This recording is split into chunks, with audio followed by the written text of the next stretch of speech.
Estamos terminando una primera fase bien compleja, hay que reconocer.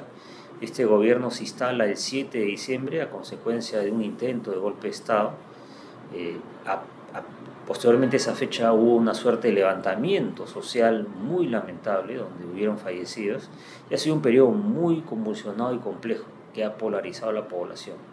Mi impresión es que esa primera fase está terminando y está coincidiendo con un requerimiento importante de cambiar la agenda e impulsar el crecimiento del país, aunado a un mundo que está en una guerra en Europa que genera mayores costos del combustible, del cual somos importadores netos, y además con una nube gris que es el fenómeno del Niño.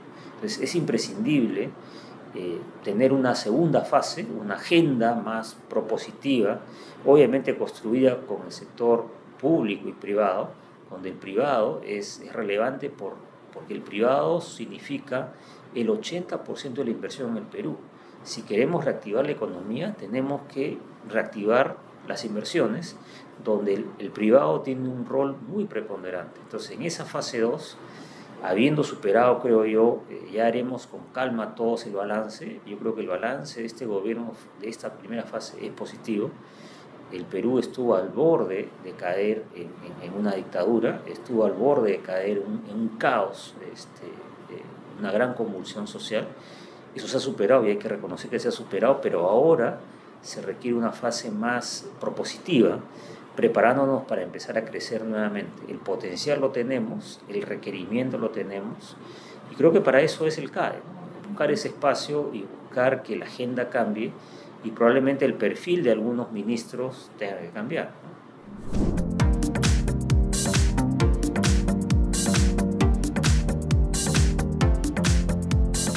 La última mina que hemos construido en el Perú es Quellaveco, una inversión de dos empresas globales, Anglo American y Mitsubishi, del orden de los 5.000 millones de dólares. Y esa inversión de 5.000 millones de dólares lo que ha permitido es que este año 23 el crecimiento no sea negativo.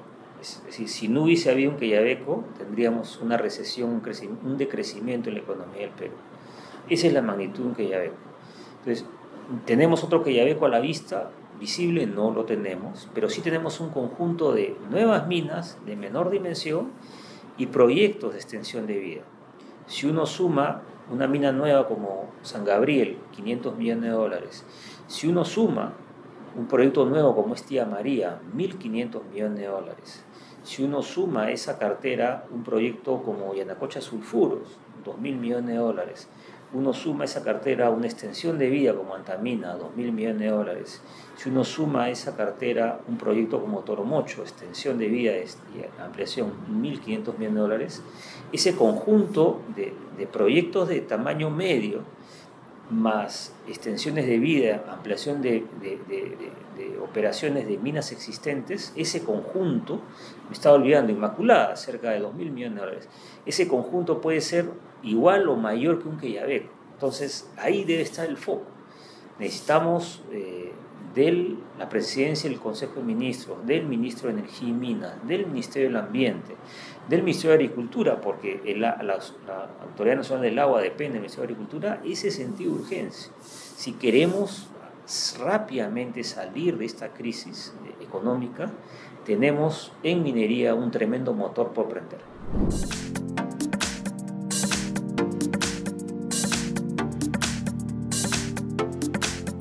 Quizás en esta cartera que he mencionado, el más emblemático es Tía María, ¿no?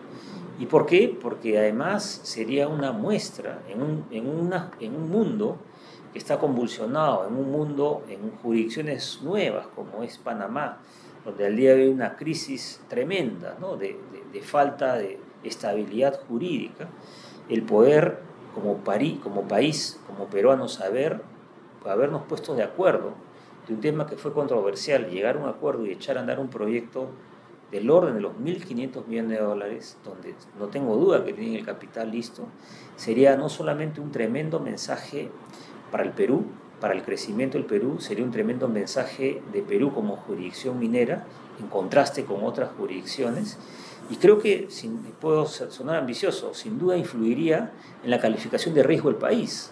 Así de importante podría ser lograr que en nuestro país, obviamente requiere un esfuerzo nuevamente público y privado, nos pongamos de acuerdo y echemos a andar un proyecto que tiene una serie de beneficios para el Valle del Tambo, para la región Arequipa y para el país.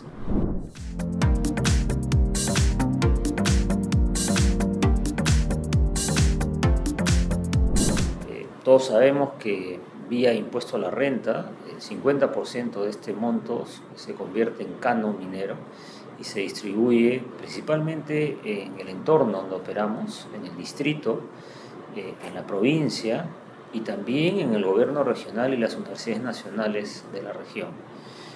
Y claramente, en nuestro caso, la industria minera opera en sitios remotos. Y en esos sitios remotos, en el pasado no ha habido inversión pública significativa.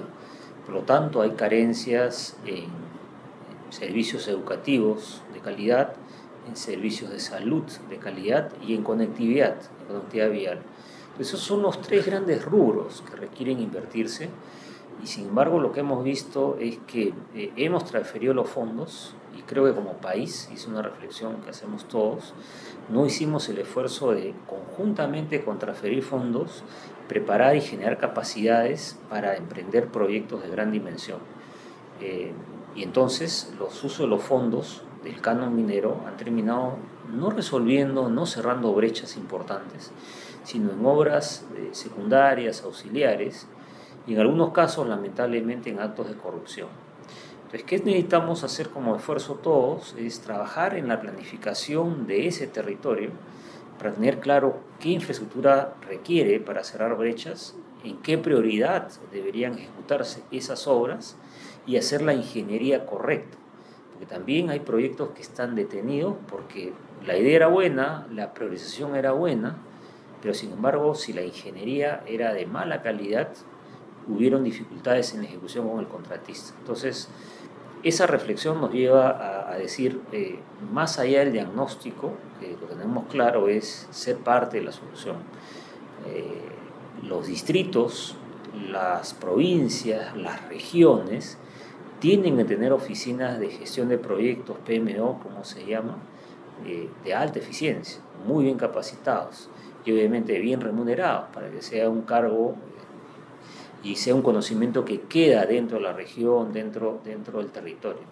Caso contrario, vamos a seguir transfiriendo fondos públicos y al final del día el ciudadano no encuentra la correlación entre inversión minera y bienestar, porque no es porque la minería no paga impuestos, sino porque el uso de esos fondos públicos no fue el correcto. Entonces vamos a trabajar en eso es uno de los focos principales que vamos a debatir en el CADE versión 61 en el Valle de Urubamba del 14 al 16 de noviembre.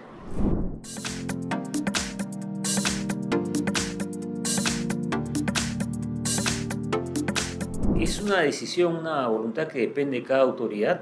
En el caso de la región Ancash, hemos logrado conversar con el gobernador y ha aceptado el concepto y está recibiendo asesoría para lograr tener una oficina de PMO. Lo mismo con el distrito de San Marcos en Ancash, pero lo que queremos es que esto sea un concepto amplio y difundido, ¿no? En el CADE también vamos a hablar del concepto de obra por impuestos, vamos a hablar de asociaciones público-privadas, que yo como les llamo son puentes, ¿no? Son soluciones puentes en las cuales le damos el rol protagónico al sector privado, pero en estricto senso el sector privado tiene que encargarse de ser eficiente en el negocio que emprende, en la propuesta de valor que emprende, en la producción de un bien y un servicio, ser lo suficientemente eficiente, generar impuesto a la renta y transferir el impuesto a la renta al Estado. Es el Estado el que tiene que ser el protagonista en la planificación y en la ejecución de la obra pública. Eso es lo que tenemos que lograr. Puede sonar utópico, pero es la única manera que aseguremos un país que crece y comienza a crecer de manera sostenida y orgánica. Que alguien reemplace a otro, esa no es la solución.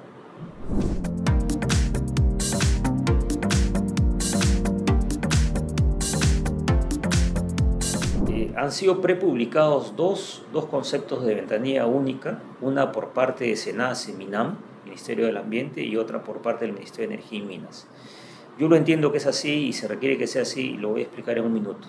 Lo que pasa es que al día de hoy todos los permisos de exploración se solicitan en el Ministerio de Energía y Minas. El Ministerio de Energía y Minas obviamente recibe el documento y se lo pasa a todas las entidades del Estado, distintas al Ministerio, que pueden opinar o tener observaciones. Lo mismo pasa cuando uno presenta un proyecto nuevo o una extensión de vida, una ampliación de una operación existente. Uno la presenta al SENACE, pero SENACE las recibe y distribuye el documento a todas las oficinas que él considera que son opinantes o que pueden tener observaciones sobre ese proyecto. Y ese proceso de recibir, recabar, compilar información de observaciones de otras entidades es un proceso engorroso que toma muchos años. El concepto de la ventanilla única es que, acompañado a la presentación del documento, en cada una de las instancias, ya sea exploración en el Ministerio de Energía y Minas, llámese operaciones nuevas, llámese extensiones de vida en SENACE, en estas dos entidades se convoque a los opinantes, que cada empresa nombre y adscriba a la entidad que tiene el documento un representante, de manera tal que, yo como le llamo, en una mesa única esté representado el Estado peruano en todas sus opiniones, y de esa manera logremos tener agilidad y predictibilidad en el documento que hemos presentado. Los documentos que presentamos para una ampliación de una operación, para la extensión de vida, para una nueva mina, debería en el escenario extremo durar 2 años, y en el Perú dura 4, dura 5 años. Entonces, eso es inaceptable en un país que lo que requiere es inversión formal, inversión de largo plazo. Y necesitamos, sin cambiar estándares, lograr de que el Estado tenga una respuesta más ágil. Creo que el concepto de la ventanilla única, lo positivo es que recoge una preocupación que hemos expresado en varios espacios, y ahora lo que queremos trabajar, esperamos que seamos convocados pronto, es entrar al detalle.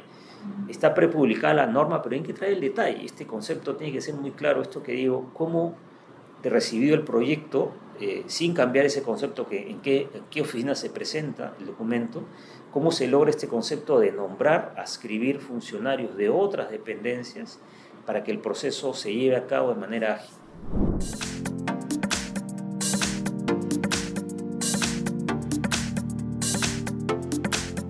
Es cierto, el REINFO tiene 20 años y el REINFO ha terminado siendo una manera de regularizar lo ilegal, de regularizar hasta lo criminal. No es una solución definitiva y es una suerte de pasaporte para incumplir la ley, ¿no? El esfuerzo de resolver el problema de la minería ilegal va a requerir un esfuerzo público y privado. Yo soy consciente de no solamente requiere una solución del Estado, no es una solución solamente policial, requiere inteligencia y requiere también participación del sector privado. ¿Y por qué lo digo? Y paso a explicarlo. El Perú produce, se estiman las cifras, cerca de 1 millón de onzas de oro de manera informal y legal. 1 millón de onzas son 2.000 millones de dólares, y obviamente ese dinero que entra al sistema bancario en una parte, tenemos que lograr trazabilidad plena. Tenemos que entender la cadena productiva completa, y en esa cadena productiva completa, si logramos plena trazabilidad, vamos a saber quién es quién, y vamos a poder regular y obligar a que esto se ordene. Paso a describir el tema, ¿no? Es una industria que requiere consumir explosivos, primer punto. Y entonces en el Perú hay pocas empresas que producen explosivos, que tienen permiso para producir y vender explosivos, y esas compañías tienen que ayudarnos para que el sistema del explosivo sea trazable. No puede ser posible que el explosivo se compra con un REINFO y finalmente se use en otro sitio. El REINFO también termina siendo usado para eso, para comprar explosivos y derivarlo a actividades ilegales. Entonces, eso requiere una participación, una trazabilidad y participación del sector público, que es el que otorga el permiso, y el privado, que es el que finalmente vende el explosivo. Pero es una industria que, además de consumir explosivos, también consume insumos químicos. Necesita consumir cianuro. Igual, las empresas que venden cianuro, las empresas que venden productos químicos son muy pocas. Necesitamos también trazabilidad sobre eso. y esa producción final se exporta y se exporta a través de empresas de comercialización. Igual, esas empresas de comercialización tienen la obligación de asegurar de que hay trazabilidad y de que ese oro no se ha producido de manera ilegal o informal. Dicho esto, claramente también esta industria de 2.000 millones de dólares, que el número por eso está expresado, tiene una parte importante que está bancarizada. Entonces, esa bancarización requiere que la Superintendencia de Banca y Seguros, los bancos privados que están recibiendo estos fondos, también ayuden a la trazabilidad de este manejo. Entonces, yo creo que haciendo un esfuerzo público y privado, vamos a entender dónde se está produciendo, quiénes son los jugadores en esta actividad y tratar de diferenciar aquellos espacios geográficos, territorios que se pueden formalizar, que creo que es la mayoría, y aquellos en los cuales no se va a poder nunca formalizar porque se está llevando a cabo en espacios que son territorios ambientalmente frágiles o donde claramente están haciendo actividades criminales porque están ingresando a labores, actividades de empresas formales. Necesitamos un esfuerzo en ese sentido y creo que ponerlo en magnitud también es importante. Además de los 1.000 millones de onzas, 2.000 millones de dólares, se estima que emplea entre 400 y 500.000 personas. Entonces, uno mira el impacto que podría tener la formalización de esta economía, en la economía, es decir, eso va a traer una serie de sinergias y obviamente esa actividad en el mundo formal, ya no en el mundo oscuro, en el mundo, digamos, que paga seguramente prebendas para poder operar, en ese mundo abierto, los beneficios para todos van a irradiarse de manera clara. Entonces, necesitamos un empeño y creemos que la extensión del REINFO sería una señal en el sentido contrario. Si queremos resolver, barriendo el problema, no resolvemos. Corrige, barre el problema, recoge lo que hay que corregir, no barras y empujes el problema más adelante.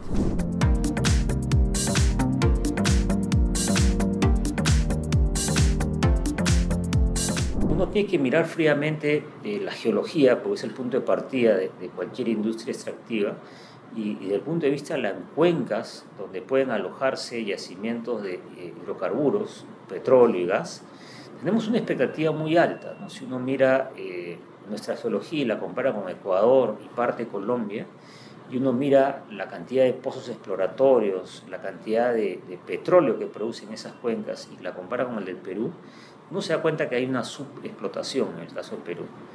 Y por otro lado, uno tiene que reconocer que esa inversión inicialmente es una inversión de alto riesgo. Entonces, el Perú debería prepararse para tener un ambiente de inversión predecible y que permita explorar esos potenciales que tenemos, ¿no? Si se logra eso, creo que va a ser beneficioso para el país. El país al día de hoy es como dije al inicio, un importador neto de combustibles y por lo tanto tenemos un shock interno cuando los precios del petróleo suben. Nos golpea en la economía, nos golpea, se traduce en inflación, golpea obviamente al de menos ingresos. Entonces, teniendo el potencial y pudiendo ser un país exportador neto de combustibles, podríamos crear una condición óptima, ¿no? Dicho esto, además de tener una política, digamos, mucho más abierta, promotora de la inversión en exploraciones, también se requiere de parte del Estado definiciones más claras respecto a la empresa de todos los peruanos, que es Petroperú. Petroperú, desde mi punto de vista, necesita, pero con gran urgencia, un gobierno corporativo mucho más robusto. Un gobierno corporativo mucho más robusto, ¿qué significa? Tener directores independientes, no ministros. Los ministros son funcionarios públicos. Necesita tener funcionarios, profesionales especialistas en hidrocarburos, de manera tal de que se tomen decisiones correctas, ¿no?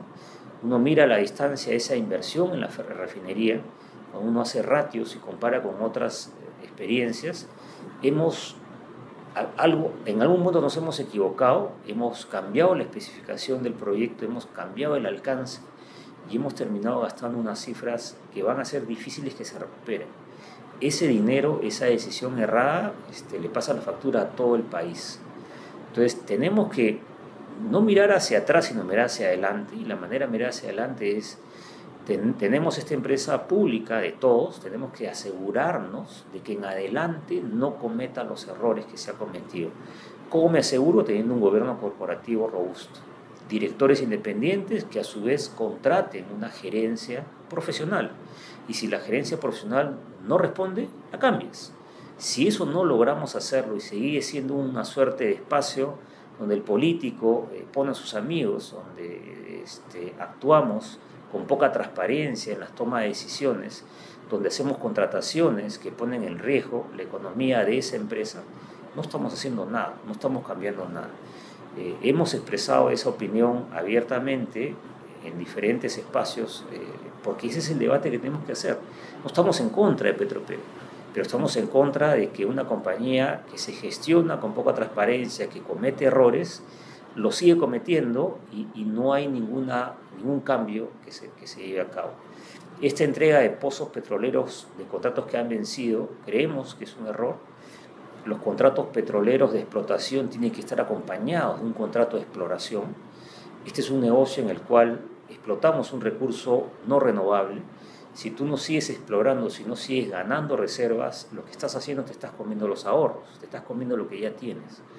Entonces le hemos otorgado a Petroperú pozos petroleros con el mandato claro de no explorar 2 años, y vamos a estar todos muy atentos para que Perú Petro, cumpliendo su mandato, haga los procesos competitivos, que convoque y que invite a inversionistas a que en estos pozos se logre nuevamente explorar y explotar.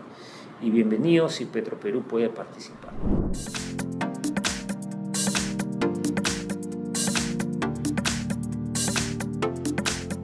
Una empresa privada, una empresa de esa magnitud, lo que requiere es transparencia. Transparencia para saber qué pasó, cuál es la lección aprendida de ese accidente y qué acciones se han tomado para mitigar que vuelva a suceder un hecho como este. En cualquier otra empresa privada, en cualquier otra empresa pública, eso es lo mínimo que uno esperaría. Es otro reflejo más, además de la entrega de los pozos, además de estas decisiones de inversión que a nuestro punto de vista financieramente no se justificaban. Nuevamente es un ejemplo más de que tenemos que hacer el esfuerzo, y nuevamente es un esfuerzo que hacemos no en favor de otra empresa privada, la hacemos en favor de todos, porque todos los errores, todas esas deudas, la pagamos todos los peruanos. Entonces, creo que es todavía un espacio en el cual, con el ministro, con este gobierno, tenemos un punto. Podemos tener varios puntos de coincidencia, en este punto no hay coincidencia, y vamos a seguir insistiendo. Como dije, no estamos defendiendo a una empresa en particular, estamos defendiendo el bolsillo de todos los peruanos. Quisiera aprovechar para invitar a todos los que tenemos la oportunidad de tener tiempo para hacer una reflexión sobre el desarrollo económico y social del Perú, e invitarlos a que se hagan presentes, se haga visible su compromiso, asistiendo al CADE versión 61 en el Valle de Urubamba, del 14 al 16 de noviembre de este año.